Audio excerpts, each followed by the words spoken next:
Recently জার্মানির বিদেশ মন্ত্রী G20 দেশগুলোর বিদেশ মন্ত্রীদের মিটিংকে অ্যাটেন্ড করার জন্য ভারতে এসেছিলেন। মিটিং অ্যাটেন্ড করে সে জার্মানিতে চলে যায়, কিন্তু তিনি তার পেছনে একটা কন্ট্রোভার্সি ছেড়ে যায়। হয় কি, জার্মানির বিদেশ মন্ত্রীর প্লেন যখন নিউ দিল্লির এয়ারপোর্টে পৌঁছায়, যখন তিনি প্লেন থেকে নিচে নামেন, ওই সময় ওনাকে রিসিভ করার জন্য ওখানে কেউ ছিল না। ওনাকে অনেকটা দূর পায়ে হেঁটে যেতে হয়, তারপর সেখানে গিয়ে অফিসিয়ালসদের সঙ্গে হ্যান্ডশেক করেন। সাধারণত হয় কি, যখনই কোনো বড় লেভেলের ফরেন লিডার আসেন তখন তাকে রিসিভ করার জন্য নিচে পুরো প্রোটোকল ফলো করা হয়। ইন্ডিয়ান গভর্নমেন্ট তাদের রিপ্রেজেন্টেটিভদের পাঠায়। যখন আবার অনেক দেশের সাথে ক্লোজ রিলেশন থাকে, অপর দেশের প্রেসিডেন্টকে ওয়ার্ম ওয়েলকাম জানাতে হয়, তখন ওই কেসে ফরেন লিডারদের জন্য রেড কার্পেট পাতা হয়। অনেক সময় প্রধানমন্ত্রী প্রেসিডেন্ট নিজেরাই এয়ারপোর্টে চলে যান আর প্রপার সেরেমনির সঙ্গে তাদের স্বাগত জানাতে হয়। কিন্তু জার্মানির বিদেশ মন্ত্রী অ্যানালিনা বেয়ারবককে রিসিভ করার জন্য এয়ারপোর্টে ওই সময় কোনো প্রোটোকল ফলো করা হয়নি। আর এই ভিডিও অনবরত ভাইরাল হচ্ছিল। যখনই এই ভিজুয়াল জার্মানি পৌঁছায়, জার্মানির ভেতরে মিডিয়ার একটা সেকশন এই প্রোপাগান্ডা ছড়ানো শুরু করে দেয়, ভারত জার্মানিকে প্রপার রেসপেক্ট একদমই দিচ্ছে না, জার্মানির বিদেশ মন্ত্রীকে ভালো মতো ট্রিট এবং ভালো মতো ওয়েলকাম একদমই করা হয়নি। এমনকি ভারতের ভেতরেও কিছু সোশ্যাল মিডিয়া হ্যান্ডেল এবং কিছু ইউটিউব চ্যানেল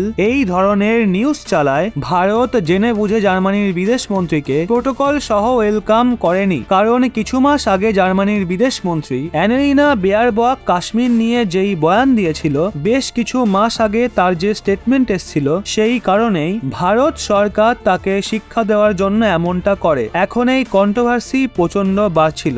একদিকে জার্মানির মানুষজন ভারতকে উল্টো পাল্টা বলছিল, তো অন্যদিকে ভারতে কিছু মানুষ এই বিষয়টা সেলিব্রেট করছিল। বিষয়টা এতটাই গড়িয়ে যায়, জার্মানির ভারতে যে অ্যাম্বাসেডর রয়েছে, যে জার্মান এনভয় রয়েছে, তাদের স্বয়ং সামনে আসতে হয় আর এই ঘটনার ব্যাপারে সমস্ত সত্যতা নিজেদের মুখে বলতে হয়। রেফারেন্স হিসেবে আপনাদের স্ক্রিনে দেওয়া আর্টিকেলের স্ক্রিনশটটা দেখুন, যা অনুযায়ী জার্মানির ভারতে যে অ্যাম্বাসেডর রয়েছে ফিলিপ অ্যাকারম্যান, উনি একটা স্টেটমেন্ট জারি করেছেন আর বলেছেন এই যে পুরো বিবাদ সৃষ্টি হয়েছে তা ভিত্তিহীন। কারণ জার্মান ফরেন মিনিস্টার অ্যানালিনা বেয়ারবক নিজে আগে থেকে দ্রুত প্লেন থেকে নেমে এসেছিলেন। জার্মান অ্যাম্বাসেডর বলেন অ্যানালিনা বেয়ারবকের প্লেন সময়ের কিছুটা আগেই এয়ারপোর্টে পৌঁছে যায়, তা সত্ত্বেও ওনাকে বলা হয় উনি আরেকটু কিছুটা সময় যেন প্লেনেই থাকেন, ওনার জন্য প্রপার প্রোটোকল রেডি করা হচ্ছে, প্রপার ভাবে ওনাকে স্বাগত জানানো হবে। কিন্তু তিনি কিছুক্ষণ প্লেনে থাকেন, প্লেনে ব্রেকফাস্ট করেন আর আচমকাই প্লেন থেকে নেমে নিচে চলে আসেন।